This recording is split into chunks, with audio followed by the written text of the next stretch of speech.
ఈ సమాజం ఇలా దుర్మార్గంగా ఉండడానికి కారణమైన అధికారాన్ని ప్రశ్నిస్తాడు అతను. చాలా స్పష్టంగా ఏ మాత్రం తొట్టుబాటు లేకుండా మాట్లాడతాడు. ఆయనకి పెద్ద స్టూడియోలు లేవు, లైట్లు విరజిల్లే లైట్లు లేవు, పెద్ద పెద్ద కెమెరాలు లేవు.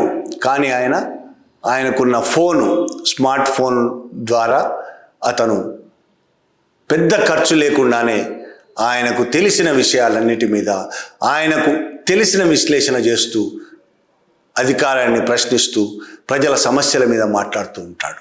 ఇలా మాట్లాడడం అధికారానికి నేరం అవుతుంది ఎప్పుడు కూడా.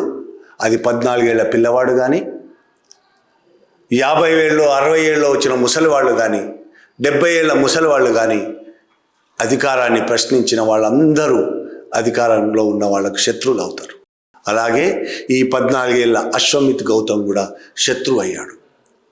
14 ఏళ్ళ పిల్లవాడిని చూసి బీజేపీ సర్కార్ వణికిపోయింది.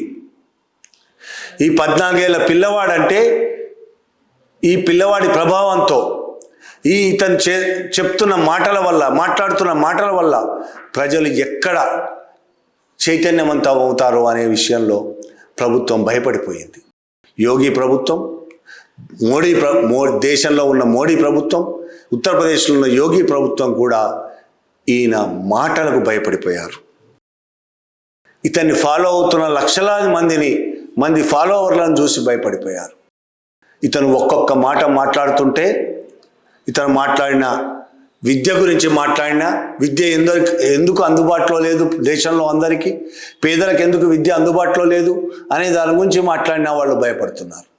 వైద్యం అందరికీ అందుబాటులో ఎందుకు లేకుండా పోయింది, ప్రభుత్వ హాస్పిటళ్ళు ఎందుకు సరిగ్గా పనిచేయడం లేదు అని ఆయన మాట్లాడితే ప్రభుత్వం భయపడిపోతుంది.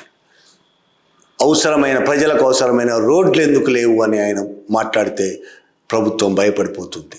రైతులకు గిట్టుబాటు ధరలు ఎందుకు లేవు అని మాట్లాడతాడు ఆయన. కూలీలకు సరైన కూలీ ఎందుకు లభించడం లేదని ఆయన మాట్లాడితే ప్రభుత్వం భయపడిపోతుంది.